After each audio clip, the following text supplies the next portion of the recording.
kesempurnaan Islam. Ya, agar Bapak-Bapak Ibu paham, sempurna waktu, kesempurnaan waktu, kesempurnaan konsep, kesempurnaan tempat. Ada 3, ini setidaknya 3. Nah, akan saya jelaskan satu-satu, mudah-mudahan sampai jam 7 lebih sedikit bisa cukup. Ya.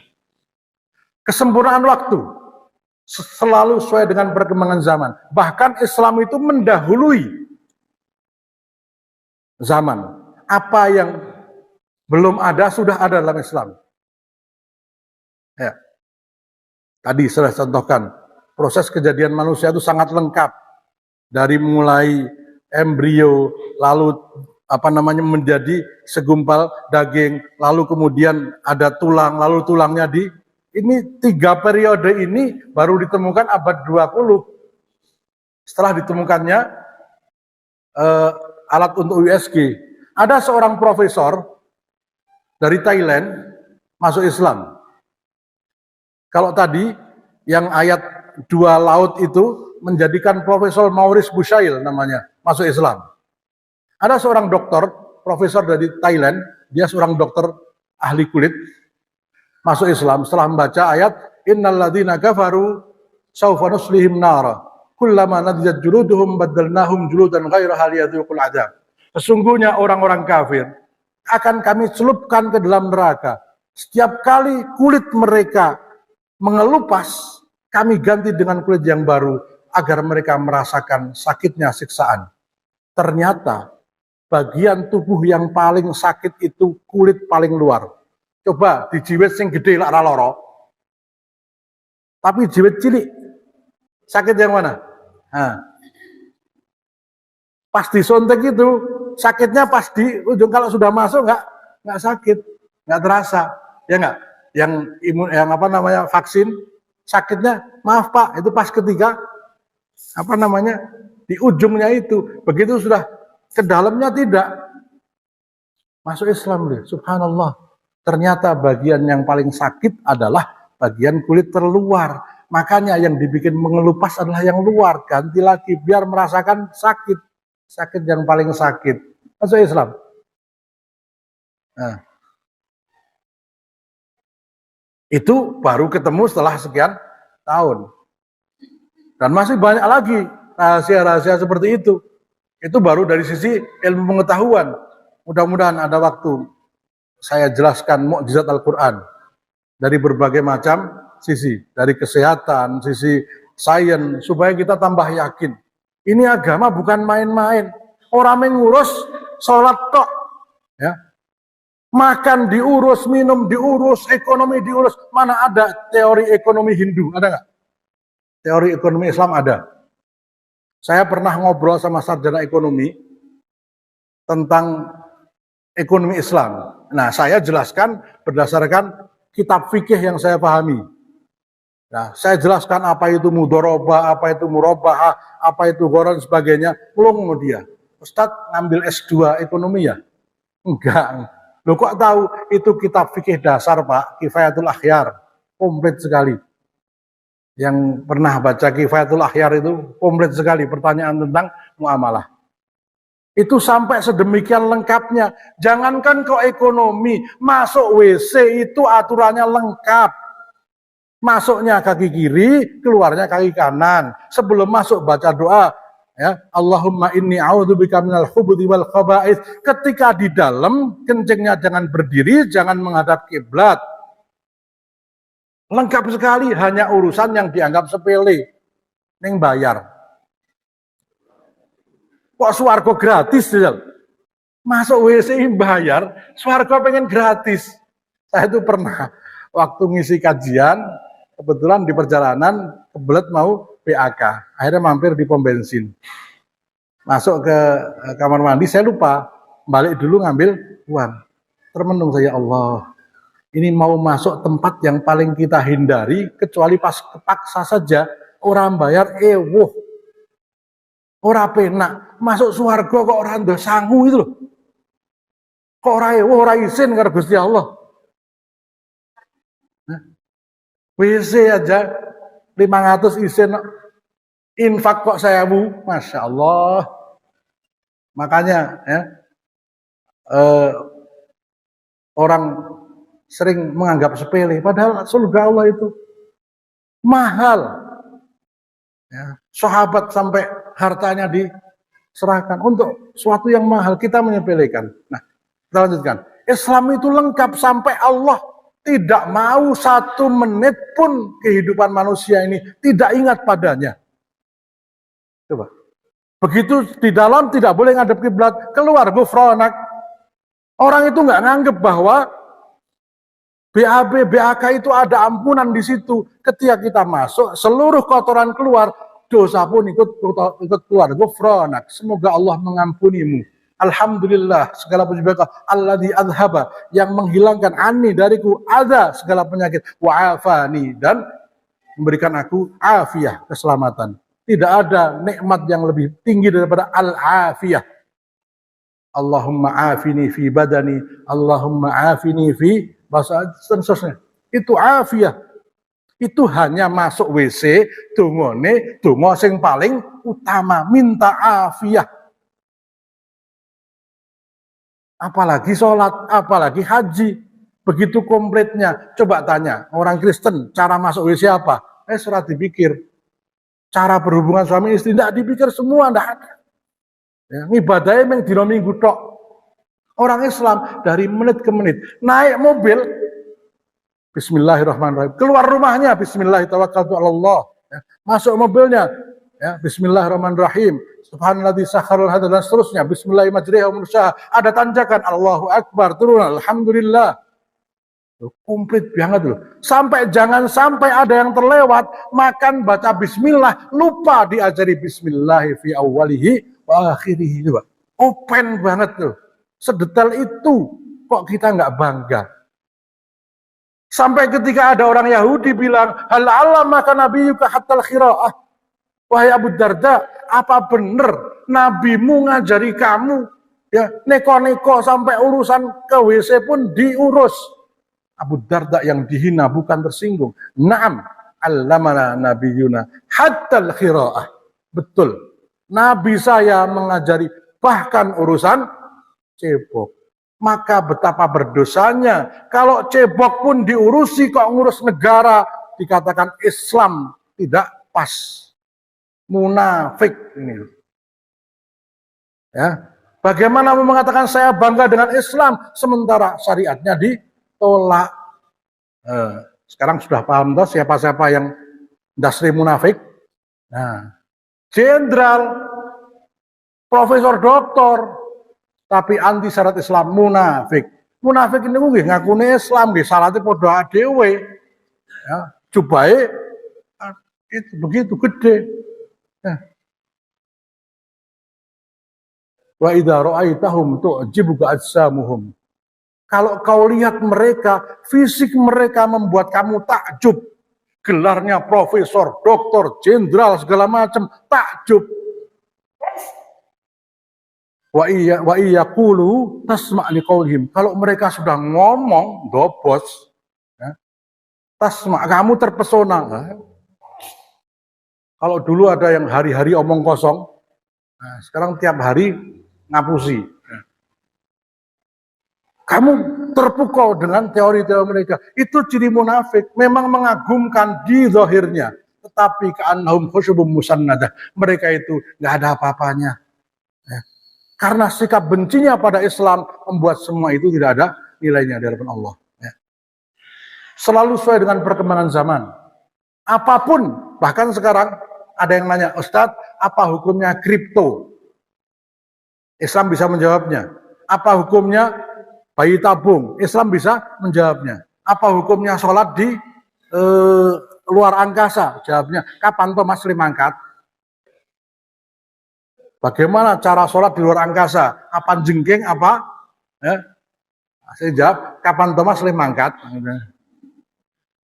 Kenapa? Sesuatu yang kita orang mungkin nggak usah ditanya lah. So nek sampai harus mangkat tak kandani. Ini jawaban guyon tapi maton. Jadi, nanya itu yang kira-kira antum mau pakai gitu loh. Jangan yang nanya kok carane sholat nang luar angkasa.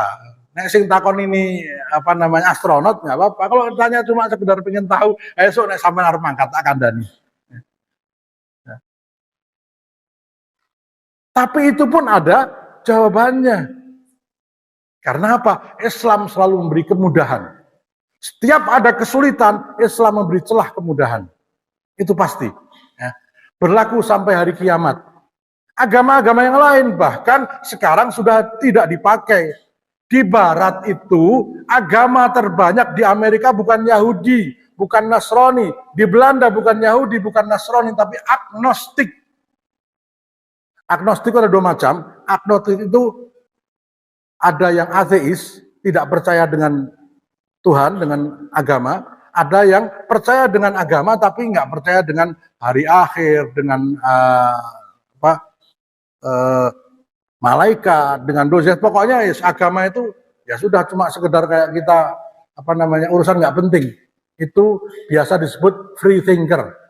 Nah itu sekarang menggejala di Indonesia, anak-anak muda itu sudah mengatakan agama nggak penting. Nah di Barat sudah dari dulu, di KTP, paspor nggak ada agama. Nah tidak dibatasi oleh periode dan tidak perlu direvisi. Ya, tidak dibatasi, Islam hanya berlaku sementara. Kristen ada perjanjian baru, ada perjanjian lama. Ada konsili, gereja-gereja, para pendeta kumpul. Kita sepakat ayat ini nggak cocok, diganti. Itu ada dan diakui. Sementara Islam, Al-Quran, tidak ada satu huruf pun, bahkan satu harokat pun. Ketika diturunkan itu fathah, maka sampai hari kiamat tidak akan berubah menjadi kasroh. Ada musabaqah tilawatul Injil. Injil apa sih yang diapalake? Wong nang Jawa, gereja Kristen Jawa, di Batak gereja Kristen Batak HKBP. Ya. Nah. Apa yang mau dihafalkan, sedangkan beda penerbit, beda tulisan. Nah, Islam, Al-Quran diterbitkan di Madinah, ya seperti itu, diterbitkan Menara Kudus, ya seperti itu, diterbitkan CV Toha Putra, ya sama, persis, nggak ada yang beda.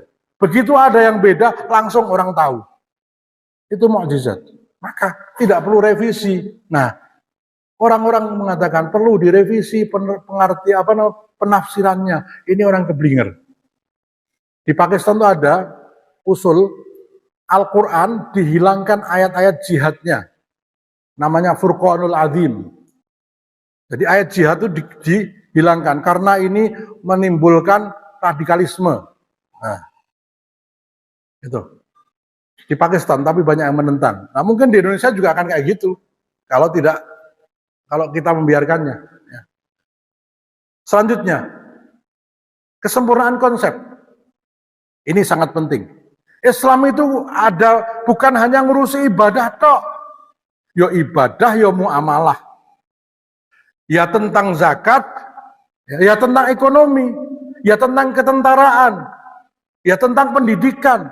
Ada pendidikan Islam, ada konsep militer Islam, ada macam-macam Islam punya konsep. Sementara agama lain itu masalah ibadah tok ora komplit. Ya, Islam komplit ditantang.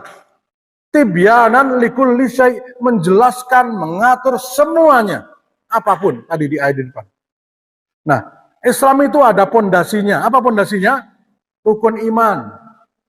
Iman kepada Allah, iman kepada Rasulullah, iman kepada malaikat-malaikat Allah, iman kepada kitab-kitab Allah, iman kepada hari akhir, iman kepada qada dan qadar.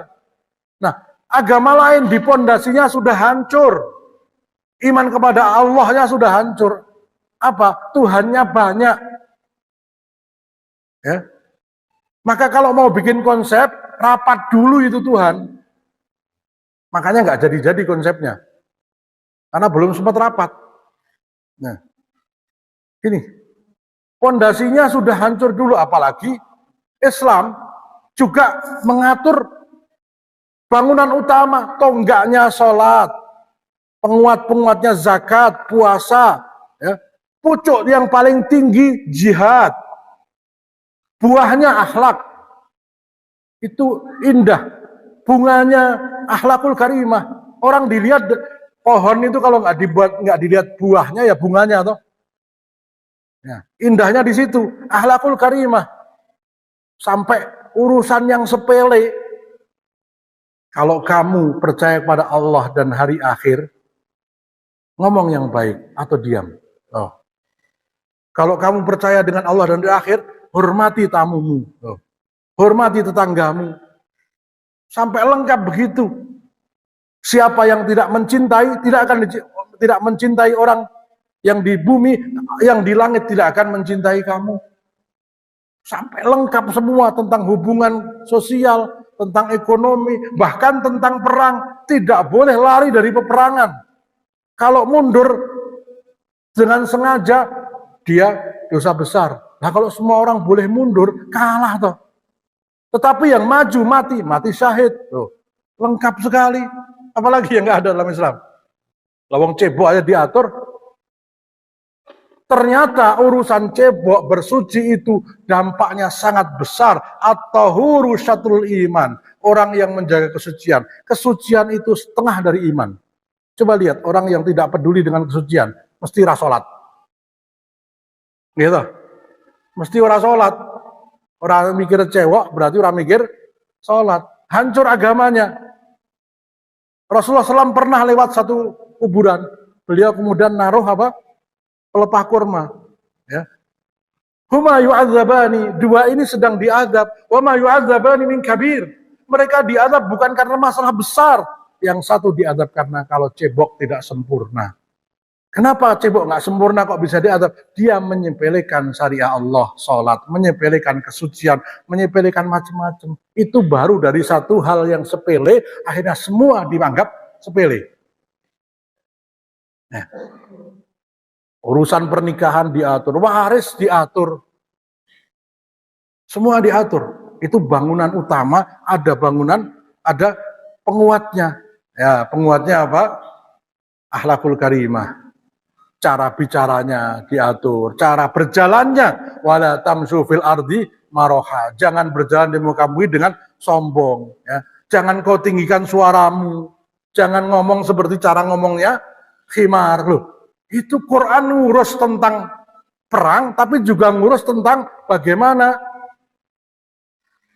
berbicara dengan sesama manusia. Begitu lengkapnya.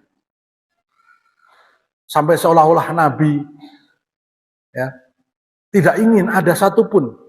Nah, itu ucapan Nabi. Ma baqiya syai'un yuqarribuna minal jannah wa yubaiduna minan nar illa wa qad buyyina lakum. Tidaklah ada satu amalan yang bisa mendekatkan kalian menuju surga Allah dan menjauhkan dari neraka Allah kecuali telah aku jelaskan pada kalian. Ya. Loh, tapi kan belum menjelaskan tentang bayi tabung. Suatu hari Nabi sedang melakukan perjalanan lewat di perkebunan kurma. Berisik sekali, rupanya sedang ditepuk-tepuk kurmanya. Nabi bertanya, kenapa kalian tepuk-tepuk?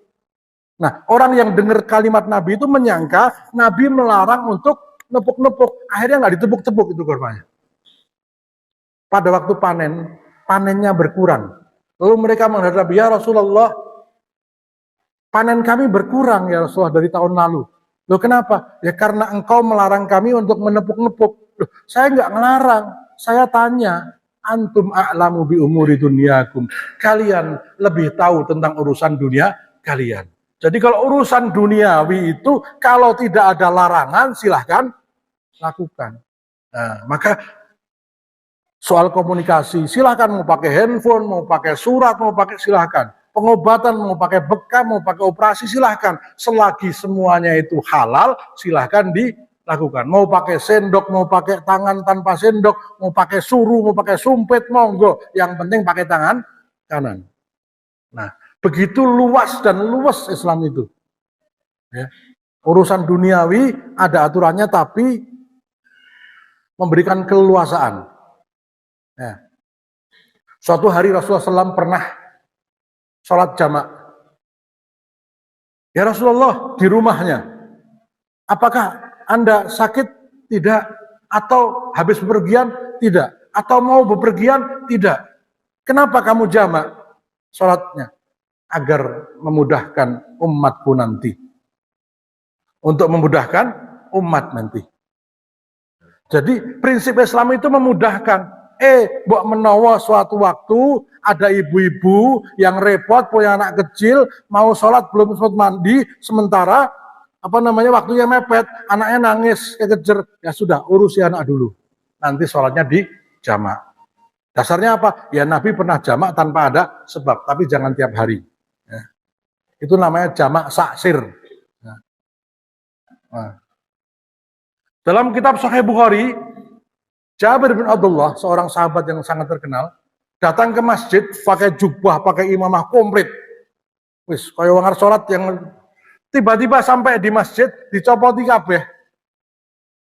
Jubah dicopot, imamah dicopot, cuma pakai celana saja. OTOT, apa OTOT? Ngeligo. Salat. Bingung tuh. Lihat teko rapi temen, kok sampai masjid malah copotin jur sholat. Selesai sholat, sahabat yang lain bertanya, wahai Jabir, kenapa kamu seperti itu? Dia mengatakan, agar kalian tahu bahwa sholat seperti ini pun sah. Ya, Nabi mengajarkan demikian. Supaya apa? Yang sedang bertani sana nggak bingung, ya sholat. Ya. Wah, engko kudu tak salat keri wae. Kan banyak orang alasannya gitu. Wong kotor, ya. Wong ini ora luwes, ruwak-rawek. Nah, itu kemudahan. Pernahkah panjenengan temukan Nabi marah dengan orang yang sholat baca qul huwallah dan kuliah? Tapi Nabi marah yang suratnya panjang. Afattanun anta, kamu ini apa mau bikin kisruh? Sholat kok domen, mesake sing sepuh, mesake sing bocah-bocah. Nabi malah marah dengan yang itu, yang cuma inna ataina nggak dimarahi. Yassiru, mudah-mudahkan. Wala tu'asiru, jangan kamu bikin sulit. Basyiru, bikin gembira. Wala tunafiru, jangan kamu bikin lari. Itu Islam. Nah, kalau sendiri baru panjang. Nah, kalau sholat sendiri panjang, tetapi kalau jamaahnya seneng nggak apa-apa. Ya. Itu maksudnya gitu. Jangan membuat orang yang punya kebutuhan untuk jadi lama. Nah, sholat Jumat namanya banyak yang harus pulang kemana? Ke pabrik. Nah, itu jangan lama-lama. Ya. Terakhir, kesempurnaan tempat. Islam selalu memberikan solusi dan keringanan dalam semua masalah, dalam kondisi apapun, dimanapun. Sampai ada kaidah al-amru idza daqat ittasa wa idza tasa'a daqat. Urusan itu dalam Islam kalau sudah sempit akan diberikan keluasan. Babi itu haram, tapi kalau tidak makan mati dan hanya ada babi, maka dia menjadi halal. Ini ngerasa golek kecap barang. Wah, mumpung halal ya, wah kecapnya sisa nih dibakar enak. Nah, cukup secukupnya sampai tidak mati, bukan jur tanduk. Mumpung halal, tanduk. Ya enggak, cukup sampai di bawah enggak apa-apa. Suatu waktu kalau enggak ketemu, tapi jangan sampai. Nah, itu karena darurat begitu. Wah, darurat kok malah jur digawe isadene lah. Boleh ikuetione sisan. Nah, Islam cocok di Meksiko, Islam cocok di Arab, cocok semua. Kenapa? Islam tidak diselaraskan dengan tempatnya, tapi tempat yang menyelaraskan Islamnya. Dan Islam itu mudah. Jangankan kok jauh tempatnya, baru berangkat beberapa kilo, sholatnya sudah boleh jamak.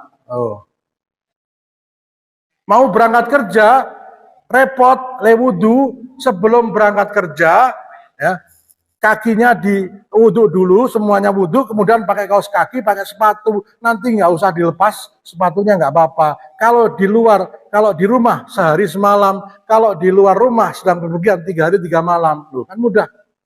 Nah, orang ngerti kiblatnya, yang penting arahnya mudah sekali. Sholat di kendaraan diajari Nabi. Nah, semuanya diajari, memudahkan. Maka sesuai dengan tempat manapun. Nah, hari ini justru dibalik.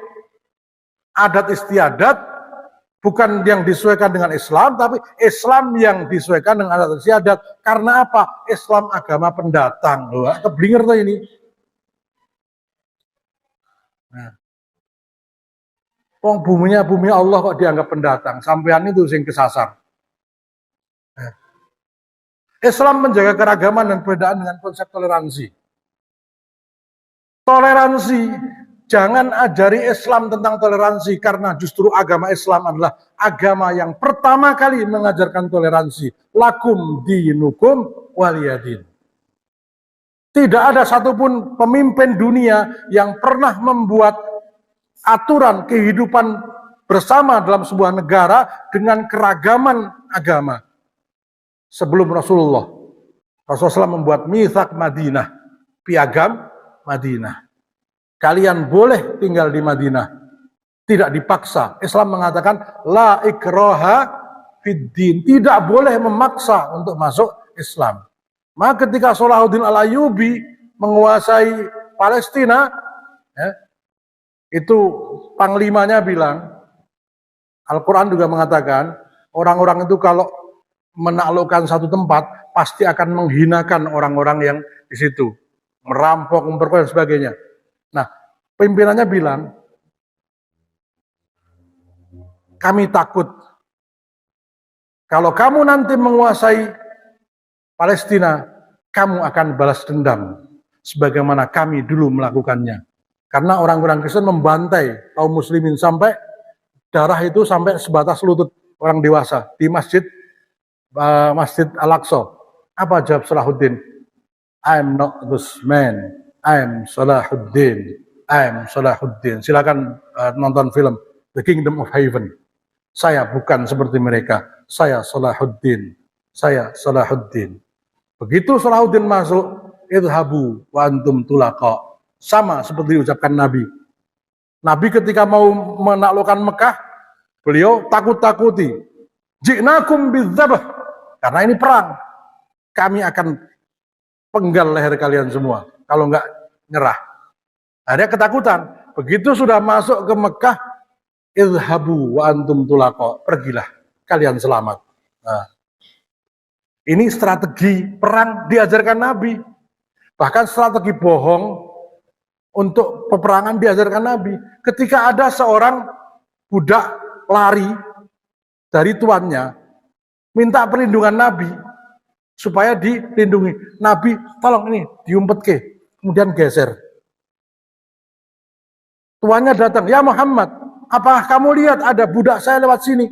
Sejak saya duduk di sini, tidak ada satupun orang yang lewat.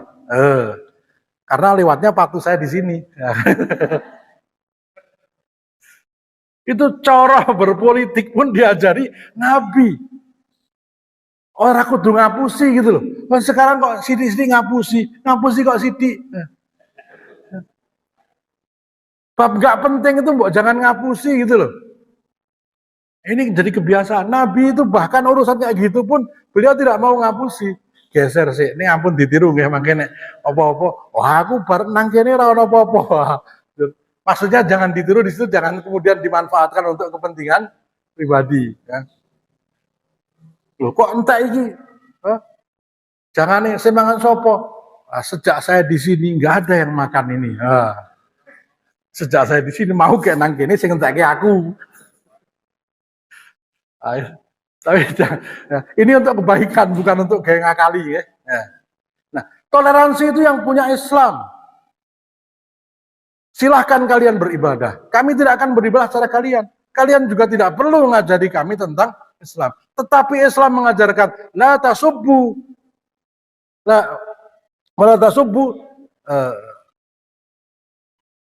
alladziina yad'una min dunillah fa yasubbullaha 'adwan bighairi ilm. Jangan kau caci maki sesembahan-sesembahan selain Allah sehingga mereka membalas mencaci maki Allah tanpa ilmu. Itu diajarkan oleh Al-Quran. Gak boleh mencaci maki, gak boleh mengumpat-umpat Tuhannya. Orang-orang yang menyembah selain Allah, walaupun ya, itu sesat, tapi jangan dicaci maki karena mereka akan membalas mencaci maki Allah tanpa ilmu. Itu diatur sampai lengkap loh. Ya. Kalau ada orang kafir, ya, mereka mengatakan assalamualaikum, jawablah waalaikum. Loh, sampai salamnya orang kafir ada cara menjawabnya. Nah, ini yang ngajari cuma Islam, yang lain tuh enggak. Wis ora diurusi kabeh. Ya. Demikian, mudah-mudahan apa yang kita sampaikan bermanfaat. Saya kembalikan dalam acara. Inilah sebabnya kita harus bangga kepada Islam, karena Islam agama satu-satunya yang diterima Allah. Hanya Islam yang agama sempurna, yang ngatur seluruh aspek kehidupan manusia, dari bangun tidur sampai tidur lagi, dari urusan ibadah sampai urusan mengatur negara. Jazakumullah khair. Assalamualaikum warahmatullahi wabarakatuh.